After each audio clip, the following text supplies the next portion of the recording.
And today we are taking a deep dive into a really sprawling stack of material. I mean, we are looking at band biographies, decades of archival interviews. Some very dense technical tour documents, too. Oh, yeah, those were intense. And of course, some incredibly heated fan forums.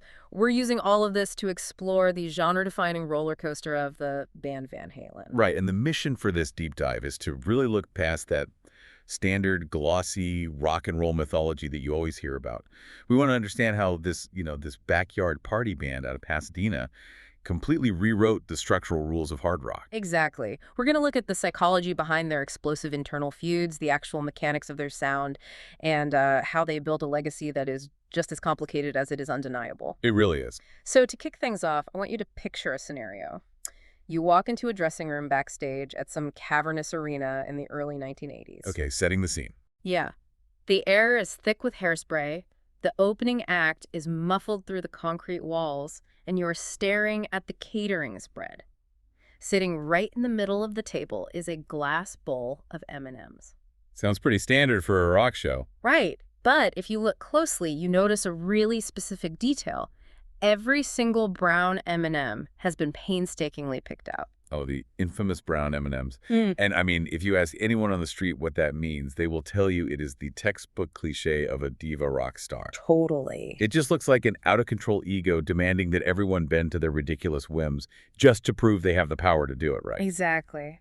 But looking at the tour documents in our source material, it reveals a completely different reality.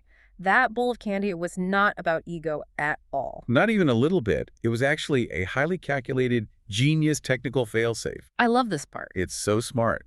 Van Halen was hauling unprecedented amounts of lighting and sound gear into arenas that were, well, they were originally built for basketball or hockey. They weren't built for massive rock productions. Right, the infrastructure just wasn't there. Exactly.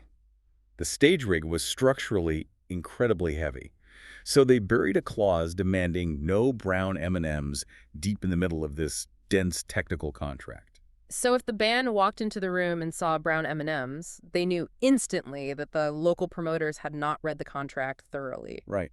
And if the promoters skipped the catering details, they almost certainly skipped the structural weight limits.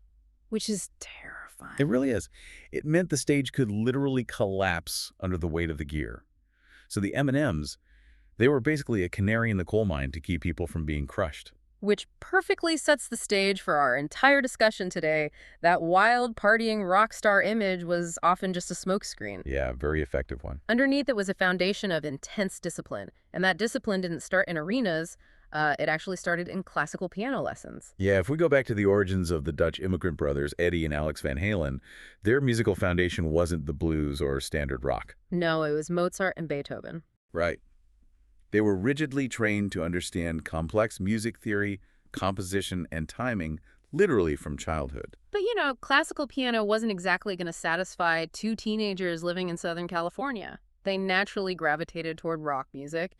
But in a twist of irony, they originally picked the wrong instruments. This is one of my favorite details from the bios. It's wild. Eddie, the man who would eventually completely redefine the electric guitar, sat behind the drum kit, and Alex picked up the guitar. And it basically came down to classic sibling rivalry and work ethic. As it always does. Right. So Eddie took a paper route to pay for his drum kit. And while he was out throwing newspapers, Alex would sneak into the bedroom and practice on Eddie's drums. And Alex actually got faster and more proficient at them. Yeah. So when Eddie realized he was being outplayed on his own instrument, he basically just threw his hands up and said, "Fine, you take the drums, I will play your guitar." That one moment of teenage frustration literally altered the trajectory of modern music. It's crazy to think about. It really is. So they formed a band cycling through heavy 1970s names like the Broken Combs and Mammoth. Mammoth is such a 70s band name. Very 70s. Yeah. But they were missing a frontman. Enter David Lee Roth. Now, you would think they recruited him because he had this undeniable magnetic stage presence, right? You would definitely think that. But again, the truth is rooted in pure pragmatism. The brothers were renting a PA sound system from Roth for $10 a night. $10. $10.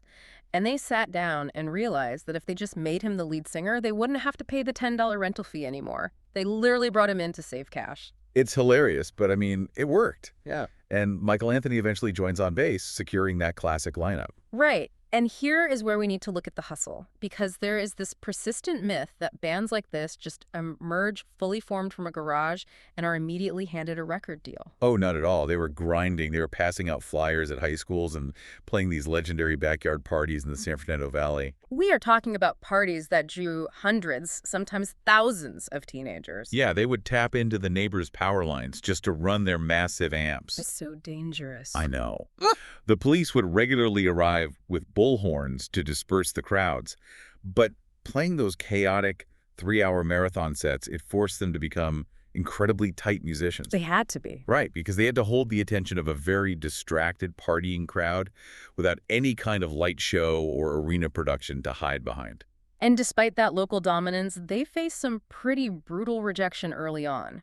Our sources highlight a really pivotal moment with Gene Simmons of Kiss. Oh, this story is rough. It is. So Simmons discovers them playing a club, sees the potential, and actually flies them to New York.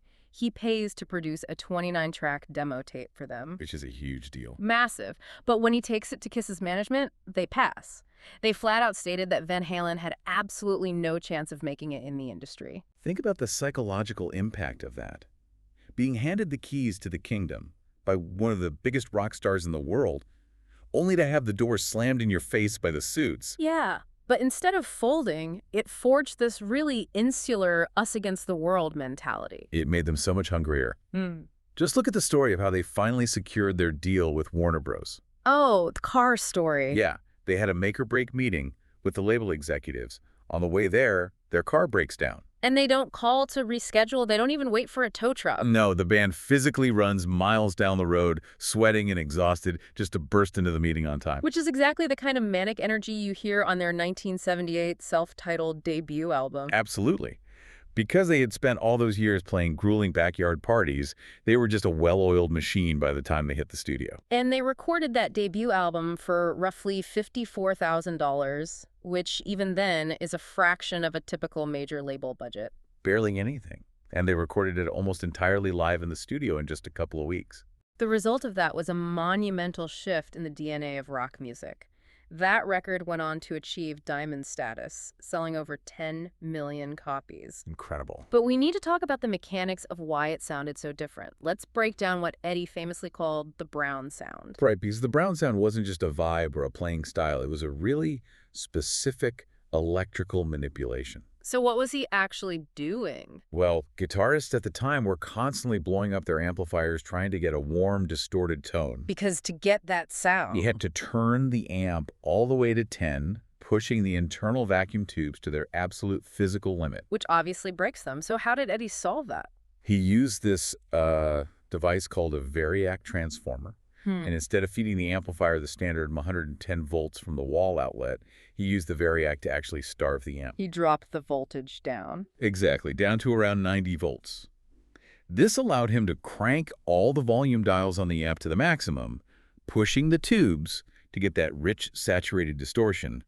But the lower voltage kept the amp from literally exploding. Wow. It created this warm, woody tone that was aggressive, but highly, highly controlled. That is just fascinating. It's essentially hacking the hardware to serve the art. Yeah. And he brought that exact same mechanical innovation to his playing technique, specifically on the instrumental track Eruption. Oh yeah, Eruption changed everything. He utilizes a two-handed tapping technique on the fretboard that left other guitarists completely baffled at the time.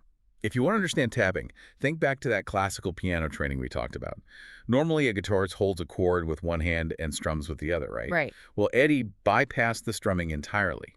He used the fingers on his right hand to strike the wooden fretboard directly, hammering on and pulling off the strings. So he essentially turned the neck of the guitar into the keyboard of a piano. Exactly. He was playing it almost like a typewriter, generating this cascade of rapid-fire notes that sounded physically impossible for a single human being to play. It completely redefined the vocabulary of the electric guitar. Yeah. And they rode that innovation all the way to their commercial peak with the 1984 album. Such a massive record. They released the track Jump, which features Eddie abandoning the guitar entirely for the main hook, playing a massive Oberheim synthesizer riff instead, and it earns them their first and only #1 pop hit. It really proved they could bridge the gap between heavy hard rock and mainstream pop dominance. But, as with almost every band that reaches that kind of altitude, the machinery keeping them in the air was starting to tear itself apart. Yeah, the very tension that fueled their creativity suddenly became a huge liability. Huh. By 1985, the internal friction between Eddie and David Lee Roth reached a critical breaking point. You basically have two entirely different philosophies colliding here. Eddie was an introverted musical obsessive. He wanted to push the boundaries of chord structures, experiment with synthesizers, and write darker, much more complex music. While David Lee Roth was, well, he was a vaudeville showman. Completely. He wanted high kicks, party anthems, and pure entertainment. He viewed the band as a vehicle for a larger-than-life spectacle. And that philosophical divide manifested into a logistical one. The band was exhausted from relentless touring, and they wanted to take a hiatus. But Roth, ever the opportunist, wanted to use that downtime to shoot a feature film. A movie called Crazy from the Heat. Yes, a project that, by the way, ultimately fell apart and never got made. Which is a shame, honestly. It would have been interesting to see. But the arguments over who would write the score for the movie and whether the band was on a temporary break or permanently fractured, it just shattered their working relationship. And then your Roth leaves the band.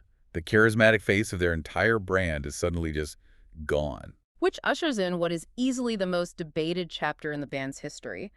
They recruit Sammy Hagar, who was a highly successful solo artist in his own right, to take over on vocals. The Van Hagar era. The Van Hagar era. And the forums we read are fiercely divided over this. It splits the rock community right down the middle, even today. If you analyze the Roth era, the appeal was the danger. It felt unpredictable. Yeah, Roth's vocals were less about perfect pitch and more about attitude, swagger, and rebellion. Exactly. But when Hagar steps in, the structural mechanics of the songwriting shift entirely. Hagar brought a much more polished, adult, contemporary sound. He understood traditional pop rock song structures, and to be fair, he brought dependable, powerful live vocals every single night. And from a business standpoint, it was a massive triumph. They produced 4 consecutive #1 albums with Hagar. But I know you have a counter-argument to those sales numbers. I do, and it's a critical question for you listening to consider. Does unprecedented commercial success mean a band has compromised its art? It's a great question. Because by bringing in Hagar and leaning heavily into synthesizers and power ballads, didn't they essentially sand down the rough edges that made them special in the first place? Right. They traded the unpredictable beast of the late 70s for a reliable corporate rock machine in the late 80s. That is the exact thesis of the Roth loyalists. Hagar provided stability, which absolutely kept the band alive. But great art often requires an adversary. That friction. Yes. The magic of early Van Halen was the tug-of-war between Eddie's darkness and Roth's relentless sunshine. They were constantly trying to pull the steering wheel away from each other. But when Hagar joined, everyone was driving in the same direction. It was comfortable, but it lacked that friction. And eventually, even that comfortable environment turned toxic. By 1996, the relationship with Hagar completely deteriorates. They were arguing over recording a new song for the Twister movie soundtrack, of all things, and putting together a greatest hits compilation. Which just sounds so tedious. It does. Hagar ends up departing, which leads to one of the most awkward public moments in music history. Oh, the 1996 MTV Video Music Awards. Yes. The band walks out on stage with David Lee Roth to present an award. To the audience, it looks like the ultimate reunion. Everyone was freaking out. But behind the scenes, it was a total miscommunication. Exactly. Roth thought he was officially back in the band permanently. But Eddie just wanted him there as a promotional stunt for the greatest hits album. They nearly got into a physical altercation backstage after the camera stopped rolling. The reunion imploded before it even really started. Leaving a massive vacuum at the microphone once again. Which brings us to 1998 and the Gary Cherone era. Right. They bring in the former singer of the band Extreme to record the album Van Halen III. And from a critical and commercial standpoint, it is universally considered their lowest point. It really is. So mechanically, why did it fail? If Eddie is this musical genius, why did this album fall so flat? Because of a complete loss of collaborative tension. Our sources point out that Eddie took almost total control of the production. He was micromanaging the process, playing many of the instruments himself, and writing these longer, meandering, experimental tracks. And Cherone was probably just happy to be there. Exactly. He was accommodating, meaning nobody was pushing back against Eddie's worst impulses. The music just lost its joy. It sounded like an isolated musician making a difficult solo project rather than 4 guys sweating it out in a room together. Precisely. So the experiment ends, Sharon leaves amicably, and the band enters a long period of hibernation. And this is the challenge for any legacy act, really. How do you age gracefully when your entire brand is built on youthful rebellion? It's tough. And for Van Halen, the answer involves some deeply controversial family dynamics, Fast forward to the 2000s, and they finally orchestrate a functional reunion with David Lee Roth. which eventually results in a new studio album in 2012 called A Different Kind of Truth. And it actually captures some of that original gritty magic. It does, but the reunion came with a really heavy cost. Right. Original bassist Michael Anthony was out. And Eddie brought in his own teenage son, Wolfgang Van Halen, to take over bass duties. The fan backlash to this was intense. And it wasn't just that they replaced a founding member, it was how it was handled. At one point, Michael Anthony's image was literally airbrushed out of classic album covers on the band's official website. Which is just so petty. Wolfgang later clarified that removing the photos was a boneheaded move by an overzealous marketing team done without the band's knowledge, and they fixed it immediately. Right, but the damage to public perception was already done. However, if you look at the psychology of the situation, bringing Wolfgang into the fold was about way more than just keeping it in the family. Yeah, Eddie was battling significant health issues by this point. Having his son on stage wasn't just a musical choice. It provided a crucial emotional anchor for him. And Wolfgang proved himself to be a phenomenal bassist, holding down the rhythm section and providing those high harmony backing vocals that are so crucial to the band's sound. It completely changes the narrative from a gang of partying pirates to a family desperately trying to keep their patriarch functioning. There really is a profound poetry to how it all played out. The band began with two brothers jamming in a driveway in Pasadena, and it ended with a father, a son, and an uncle playing together on stadium stages across the world. It's a very poignant conclusion. That musical union officially ended in October 2020 when Eddie Van Halen passed away following a long battle with cancer. It was an absolute gut punch to the global music community. It really was. In the aftermath, fans immediately started wondering who would replace Eddie and keep the tours going. But Wolfgang shut that down definitively. He stated publicly, you can't have Van Halen without Eddie Van Halen. And it is the only correct answer. The machinery simply does not work without the engine. Nope. Their legacy, however, is firmly cemented. They were the crucial bridge connecting the blues-based classic rock of the 1970s to the explosive glam metal scene of the 1980s. When disco and punk were threatening to make hard rock obsolete, Van Halen injected it with groove, technical mastery, and a sense of humor. They practically saved the genre. But the story might not be completely over. This is where it gets crazy. Alex Van Halen is now the sole keeper of the band's legacy, and he possesses a massive archive at their 5150 recording studio. He estimates there are enough unreleased jam sessions and guitar tracks to compile 3 or 4 full-length albums. But the logistical nightmare is figuring out how to finish them without Eddie. Right. And Alex recently floated a concept that borders on science fiction. I still can't believe this. He discussed the idea of utilizing artificial intelligence to analyze the decades of unreleased vault recordings.